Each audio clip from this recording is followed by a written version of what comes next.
All right, welcome back to the Women of Golf Show. I'm Ted Odorico. Joining me is LPGA professional Cindy Miller, and we're coming off an incredible season premiere, and the momentum isn't slowing down anytime soon. Today, we're continuing our look at the class of 2026 as we welcome another rising star from the Epson Tour who is looking to make that life-changing leap to the LPGA. Plus, in our second half, Cindy and I are going to debate a trend we're seeing at the top of the leaderboards. Is youth truly served, or is the veteran making a comeback? It's all coming up right now on episode 2 of our 13th season. How you can tune into the show, you can do listen audio version by going to Spreaker, Spotify, Apple Podcasts, or iHeartRadio, or basically anywhere you want to tune in and listen to podcasts.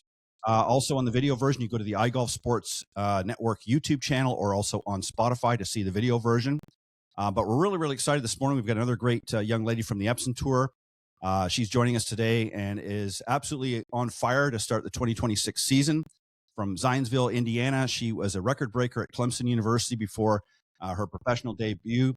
She's fresh off a T2 finish at last week's Atlantic Beach Classic in Florida, where she tied the 18-hole tournament record with a blistering 63. Please welcome the current number 2 player in the race for the card, Annabelle Pancake Webb. Welcome, Annabelle.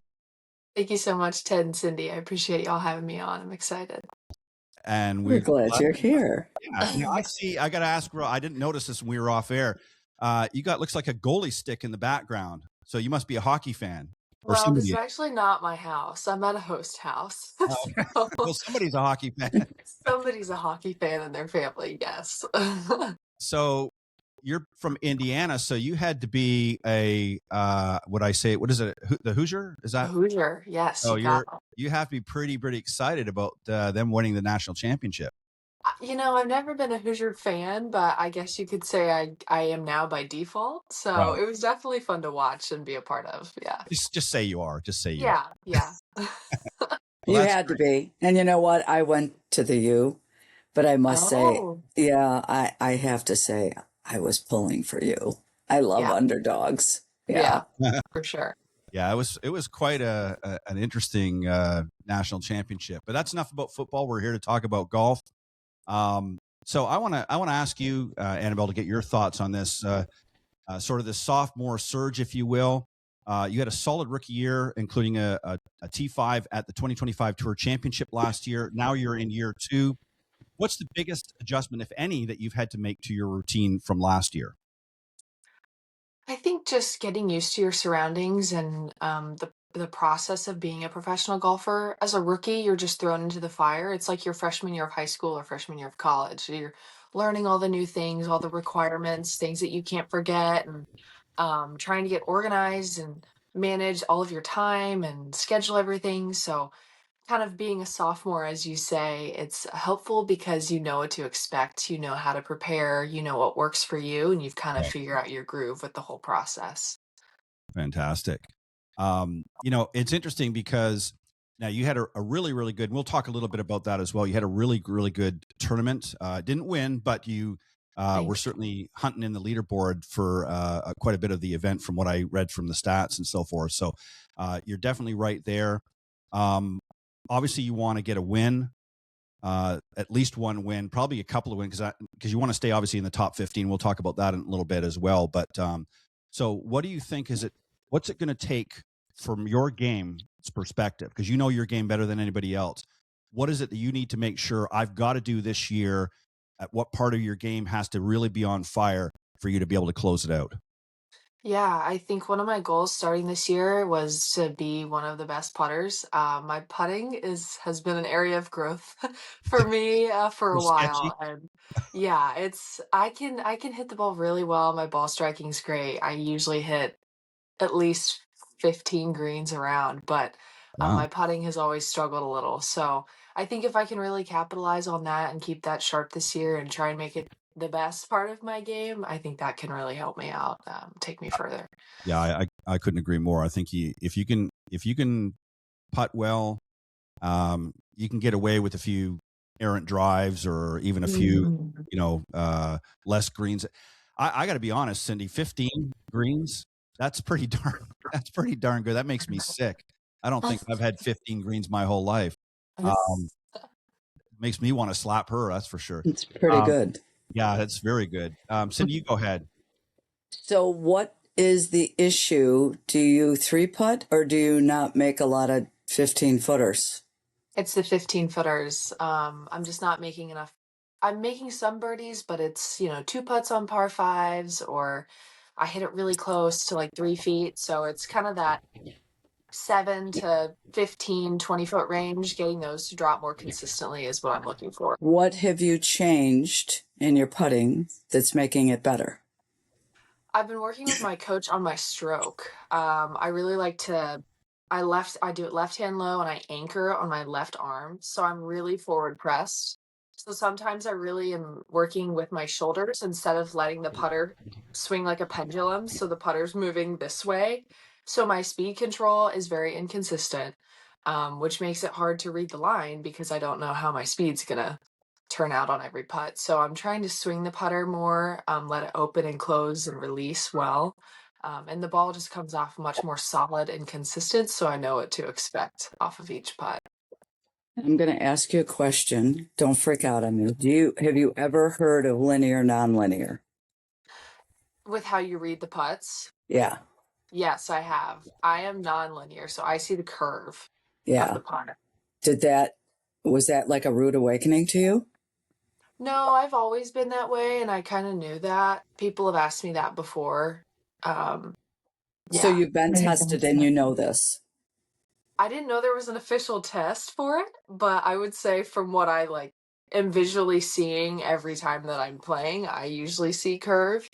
But maybe I should, if there is a test, I should take there is it. a test. So Okay.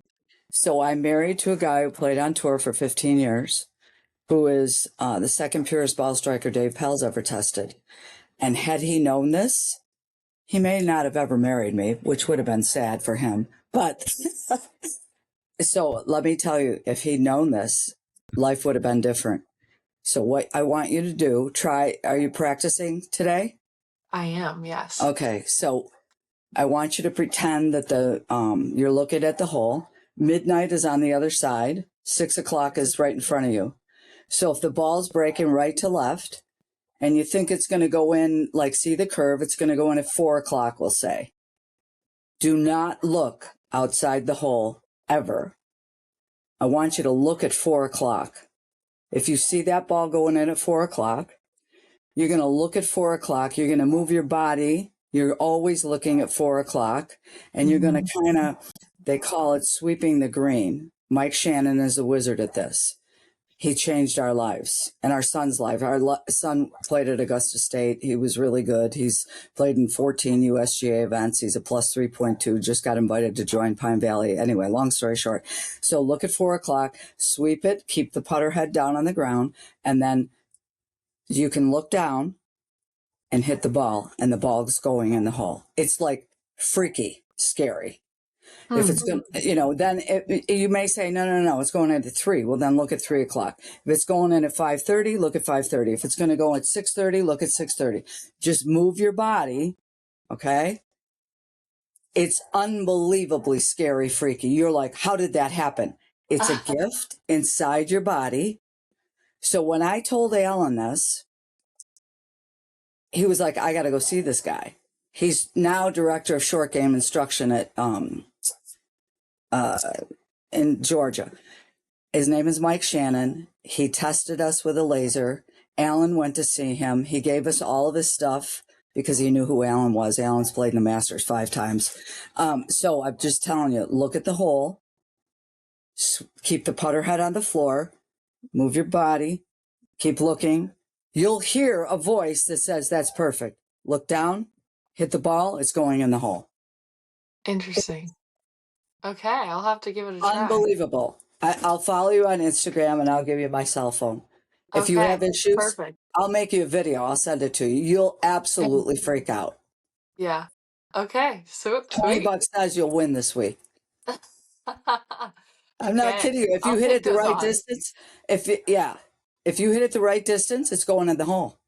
Yeah. Anyway, now I'll shut up. Can I talk now? Maybe. Okay. So, no, it is interesting. One thing I can honestly say about Cindy, and Cindy has always been very, very good at uncovering a lot of things like that and tries to bring it to the forefront. Cindy obviously has played on the LPGA and on the Legends Tour and that for a number of years now, but also is a very accomplished teacher, both her and her husband. And she's always bringing this type of information to her students, and that's why she's a world-class teacher. So, and that's why I love to call her my friend. So let's talk about course management. You just shot an 8 under 63 at the event last week at Atlanta Beach with an eagle and 6 birdies. When you're in that zone, do you feel pressured to go for it and hunt pins, in other words, or do you kind of play more conservative, more boring golf? When I say boring, I mean maybe not be as aggressive in your pursuit. I would say my game plan doesn't change. I'm a fairly aggressive player as it is. Not that I'm necessarily going for every pin, but Right. if I would normally go for the pin, I'm gonna go for the pin. Whether I'm 8 over or 8 under, it doesn't matter. My game plan does not change. I'm gonna go for the par 5 and 2, whether I'm 8 over or 8 under. So, and I just feel like that helps me get the emotion and the circumstances out of it. I don't change no matter how I'm doing, how I'm performing. Um, so I would prefer it that way too, because then I'm not focused on what's going on around me. I'm focused on what my plan was at the start of the day, no matter what. Yeah, I think that's smart because I think the biggest mistake a lot of players make is once you understand who you are inside and how you approach things, a lot of people make the mistake. They say, "Oh, I've got to change now. I've got to do this." And what ends up happening is their game starts to fall apart. And then they Mhm. start making, and they say, "Oh, well, I got to make a change over here now." So the next thing you know, they're tinkering with so many things and they've got so many Mhm. thoughts going through their mind that by the time they get back out on the course the next week, they're so messed up and they're so confused or over analyzing everything. So if you're typically an aggressive player, then you need to stay an aggressive player, win, lose, or Right. draw. And that doesn't mean you can't make little tweaks here and there. Like you say, maybe you don't have to fire exactly at the pin, but you still want to be aggressive. Mhm. Or if you're a more conservative player, you don't all of a sudden ramp it up and say, okay, I got to start hunting pins now, because Right. that has the opposite effect. Because what it does really, and Cindy, correct me if I'm wrong, what I think it does, it takes you out of your natural body rhythm.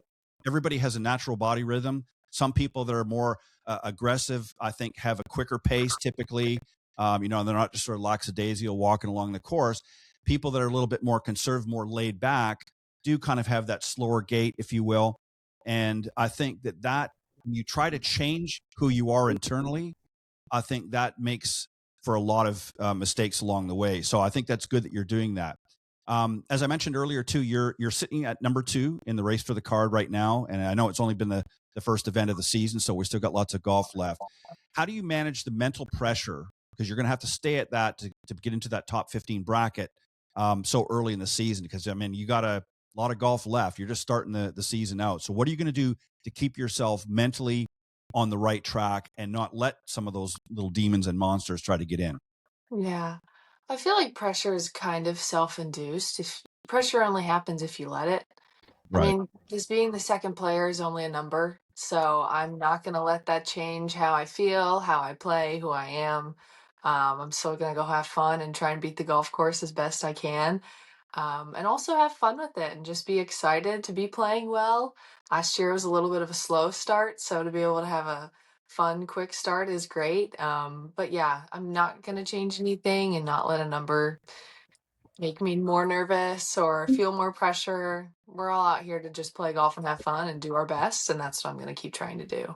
I think that's smart. I think you have to play your game and not worry about what anybody else is doing. And I think Mhm. as long as you do that and you stay sort of true, as I said, true to yourself, I think, if it's meant to be, if it's ordained from the man above, then you're going to keep pursuing it. If it's not, well, then, it's not going to happen. There's nothing you can do really to change it. You can practice, Mhm. you can work as hard as you want, but ultimately, if you stay true to yourself and you just stay focused on the game that you know how to play, I think it's going to serve you well as time moves on. Cindy, go ahead. What do you do for fun? I love to work out with my husband. We love to go on walks. I love to cook and bake. You do? Anything Oh, I wow. do, yes. I'm I like to eat like healthier foods, so cooking and baking, trying to experiment. My husband loves that because he likes to eat all of the all of sure. the things that The I good made. stuff? So, huh? The good stuff? The good stuff, yeah. With the baking, he's like, as long as it has sugar in it, it's usually pretty good. So, That's good. That's good. yeah. What does he do? He works remotely for a company called Zotech. Um, it's a whole thing to describe revenue cycle management in the healthcare industry, but he is a sales rep for them. So he's making phone calls, going to trade shows. He actually just started that in November, so he's loving it. That's great. Does he come with you? He's going to come some of the year, which is very nice. Such a blessing that he's remote since, so he'll be able to do that, which is really great. Is he going to carry That's the bag? great. It depends. He has to work Monday to Friday. If he has the chance, I totally would have him caddy. I love when he caddies, and he loves to caddy. We always have a great time. That's great. Where in Indiana are you from? I'm from Zionsville, which is just northwest of Indianapolis, like 20 minutes. Have you played French Lick? Yes, I have. Oh my goodness, that place is unbelievable. We actually got married on that golf course. You didn't. Which We one? did. The Pete Dye? Yes, by the Oh, first tee. It's like the most beautiful spot in Indiana. it really is. It Yeah. really is. So we played a Legends Tour event there. Yeah, that's right. Oh my Yeah, goodness. yeah. You know what? This is Indiana's fun. got some of the hardest golf courses I've ever played in my life. Yeah. Have you played Victoria National? I have not. I've been wanting to though, and I've heard a lot about it. You can drive through Indiana and have clenched butt cheeks the whole time. I love French Lick. That place is great, isn't it? It's so cool. Mm-hmm. It really is. Oh, that's awesome. That's awesome. So where'd you meet your hubby? We met through a mutual friend, technically, but it was through a Zoom Bible study in college. We didn't realize we were both from Indiana. I went to school in South Carolina. He went to school in Ohio. We met through this Zoom athlete Bible study call. Found out we were both from Indiana. Got a bunch of people together in Indiana at a Top Golf, and I was like, "Oh, I could, I could play golf. I can, have fun with that." So I went, and that's when we first met in person. So. Was it FCA? It was not FCA because it was kids from all different schools, and it was just something that we put together through another program that we were kind of working towards, that one of my good friends had put together and his good friend. So that's the mutual friend that brought us together. Yeah. That's awesome. Okay, what else? What's the best part of your game? I would probably say ball striking or my driver. I'm able to, when I hit it really solid, I can hit it really far, and I can press the ball pretty well, which is fun. I love doing that and firing at pins when I'm hitting it straight. Really? Oh, I want to be you. I didn't ever hit it far, but I could chip and putt. But that's important. No, Like, I know. There was a caddy named Mule out on the tour, and this black guy, he was great. He goes, "Wow, that's Cindy Kessler, man. She'd be the best putter out here." And I used to win the JP Gold Putter Award, and every week because I had to get it up and down. But I want to be long and straight. My son, that's what's funny. Alan and I both hit it short, and Jamie hits it far but crooked. But whatever. He gets it out of the trees. I'm like, how did you do that? He transferred from Ohio State to Augusta State. We would watch him hit shots out of the trees and onto the green. I'm like, what the heck? Anyway. So, why do you love playing on tour? Oh, that's a great question. Mm-hmm. There's a lot of reasons. I mean, obviously I love this game and it's super fun, and I've grown up playing it. I also love it because this tour, the Epson Tour, it's incredible. The people out here are just the nicest people ever. Mm-hmm. A lot of people sometimes say, the tour life is really hard or it's really lonely, and it can be at times, but you can make some great friends out here. And the friends that I've made in the last year have been some of the closest friends I've ever had, and friends that I believe I'll have for the rest of my life. And I'm just so thankful for that. And the staff is so kind, and They genuinely are out there to help us get to the LPGA, and they really want to help us out and make us better players and people. So the relationships have honestly been my favorite part so far. Kathy Lawrence still there? Kathy Lawrence. The name sounds familiar. I don't know if I know her. She and I went to the University of Miami together, and she used to run the tour. And so I must tell you that there's a girl named Cindy Booker who we played the tour together, and her nickname was Miss Piggy because she collected pigs. And believe it or not, I'm doing a TED Talk in a week and a half in Naples, Florida, and she was in my wedding, and I'm staying at her house. And we're talking like a million years ago. We went to Japan and played in a tour event, and we're still buddies. And so this is lifelong friends, right? And I will be married 45 years on Halloween. We got married. You shouldn't get married on Halloween because you don't think about, I'm going to have kids and then we can't go trick-or-treating. Well, we went trick-or-treating because we have 3 kids, but still. Anyway. That's amazing. But yeah, so again, you're lifelong friends forever and ever. So if you see Kathy Lawrence, tell her Miller says hi. I will. Ted, you can talk now. I didn't. Well, that's. I was listening. I didn't know you were married on Halloween. That's interesting. That we explains got engaged a lot. On April Fool's Day at the Greater Greensboro Open. I was caddying for Alan because we were both on tour at the time. Right. When we got married on Halloween. Wow, cool. I think that's fantastic. So let me ask you. You said that you hit a lot of greens. You actually hit 17 greens during that record tying round last week. Do you consider yourself a data-driven person, or do you rely more on feel as you get ready for a tournament? Are you more of a feel player, or a little of both? I would say more leaning more towards feel. I do track my stats on a separate, not just UpGame what the tour uses, but a separate program that my dad kind of helps me with as well. And he's definitely a numbers guy, so he's all about that. And he kind of translates that to me, and then I then use that and kind of form my practice around that. But I would definitely say more of a feel. I'm not out there, really diving into the stats. But you'll pay attention to the stats. You just don't, you're not upset. Like some people are just, I got to know the numbers. And it's just, I care about them, but not obsessed with them. No. Definitely not. That's smart. I think too many players get caught in, and if my club head speed, I've got to get it up, or I've got to do this, and they just obsess over the numbers, and they're not winning any events. So who cares? You have the fastest ball speed in the world, but if you're not winning anything, it doesn't mean a hill of beans. When you mentioned earlier, Cindy asked you, what do you do for fun? So obviously you got married. How long have you been married now? Is it about 9 months? Okay. So you guys are newlyweds. So you like to spend a lot of time together and things like that. When you have him on the back. That sounded terrible. I like to spend time with my husband too, and it's been a long time. That's terrible. That's good. No, but well, it's setting up for this. It's setting up for this question. So when he's on and the reason I ask you this, I'm obviously just kidding around, because we've had a number of other players on here who've had a spouse or a partner that caddies for them, and when you're in the grind of the event, that's somebody you have to rely on.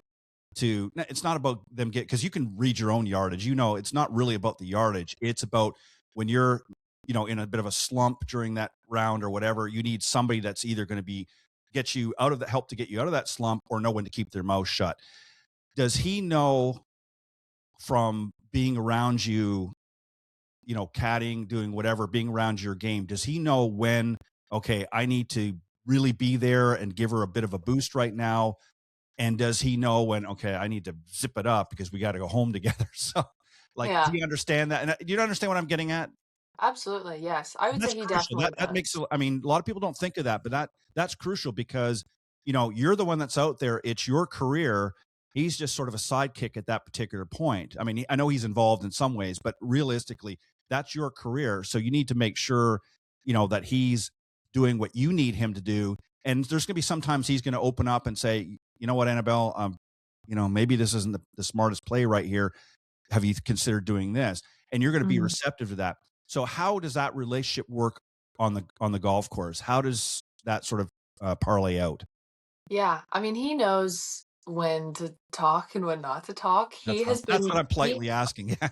Yes, he caddied for me for the first time in a tournament sometime in college. It was some qualifier, and I ended up winning, and we had a great time, and he did a great job. He didn't grow up playing golf, but he plays golf a lot, so he knows a lot about it, and he caddied for a couple years at my home course in Indiana. So he knows a lot about when to talk, when not to talk, especially now that he knows me so well. Um, but yeah, I mean, our dynamic is great. We both have great respect for each other and love for each other. So I never am upset with him. If I'm upset, I'm like, it's because I'm mad at myself. So Right. never feel like I'm mad at you. Because I know at the end of the day, I'm trying my best. He's trying his best. We both want the same thing. We both want to do well and have fun. So, um, but he does a great job with that. He's also very level-headed. So that really helps me out when sometimes the emotions can get a little wild at times. It's funny, you mentioned that, because that's so true. If you've got, and that's why I think they say, when I say opposites, I think you have to have somebody like, 'cause Cindy, you're kind of like that. You're kind of more of a roller coaster. Oh, I'm crazy. Alan's just, yeah. I mean, well, yeah, I didn't want to say that, but, and but, Alan's Mr. He's even keel. He's like Ernie Els, and I'm like Tiger. Right. And so when I'm out there, we have, Cynthia's my evil twin, and she thinks too much and tries too hard. And he's like, tell Cynthia to go home. I met her once. She's mean. Oof. Sorry, go ahead. She thinks too much and tries too hard and becomes like an accountant. Like, tell her to go home. If you ever stood over a shot and all of a sudden your brain starts thinking, oh, how far is the bunker? And is the wind blowing too much? And then the butt cheeks go, and then you can't swing. It's like, stop it. Just swing. Let's go. So. Thank you for the visual. So where are you off to? You're getting ready to go out and practice in a little bit. So where are you this week? We are in Orlando at Aliqua Country Club. We played here last year. I've played in a couple other events here as well. It's a good course. It's fun. It's tight off the tee, and there's some water that comes into play. So this course can make things really interesting. Where in Orlando is it? It's just north in Lake Mary. Okay. It's called. Yeah, maybe just northwest of I-4. Yeah. Cool. Very good. Alan's there babysitting Kelly's kids. That's her daughter, yeah. Yeah. She had to go she's going to help run the new big break, and Ben's doing the players. They both work for the Golf Channel. So they said, we need Grampy to come watch the girls. Yeah, you probably didn't know this, but Cindy was actually on, not the very first one, I think it was the second one, Big Break, right? The first girls' big break. I was the token old lady. I heard about that, yes. I'm the one that named Barbie doll. Yeah, it was fun. Yeah. Yeah. That's so cool. That's where I actually first saw it, not in person, but that's when I first saw Cindy Miller, and I thought, man, I gotta work with her. She's feisty, and she's well, good. You know what? I have to tell you this. We talked on the phone. He says, oh, I'm going to do a podcast called The Women of Golf, and I'm going to be the host. I go, wait a minute. You're going to do a show called The Women of Golf, and you're a guy, and you're going to be the host. Who's your co-host? I don't have one. I think you need a woman. There you go. And It should be me. Well, actually, how dumb can you be? You're going to do The Women of Golf, and you're a guy. Yeah. Okay. Well, the truth be known, to back it up even a little bit further, is I was actually inviting her to be a guest. That's how it really started. I thought, because I'd heard about her, I knew about her, I didn't know her personally, obviously, and I invited her, and I said to her, I'm doing the show, just like she explained, and I said, I would love to maybe have you come on the show, and there was this big pause, and I thought to myself, okay, she's either going to, one of two things happen. Either we've lost a signal in the phone, or she's going to say, I'm too busy, I don't have time for this malarkey and whatever, I'm not interested. And then that's when she hit me with, you need a co-host, and I would love to, and here we are 13 years later. So that is so cool. I love that story. I don't know if I'll make it 45 years as Alan has, but I'll be dead by then. Yeah, I know, me too. But anyway, well, listen, good luck this week. We want to thank you for spending some time with us, Annabelle, and starting the season at number 2 in the standings is a dream start. I think it's a good way, and we're going to root for you, keep that momentum going all the way to the LPGA, and we'll be checking the leaderboards for your name. So again, thank you for joining us. We're going to take a quick break to hear from our sponsors, but don't go anywhere. We will return. Cindy and I are tackling the age gap. We're seeing teenagers win majors, but we're also seeing veterans in their 30s finding a second wind. Which path is more sustainable? We'll break that down. The youth movement versus the veteran guard when we return. You're listening to the Women of Golf.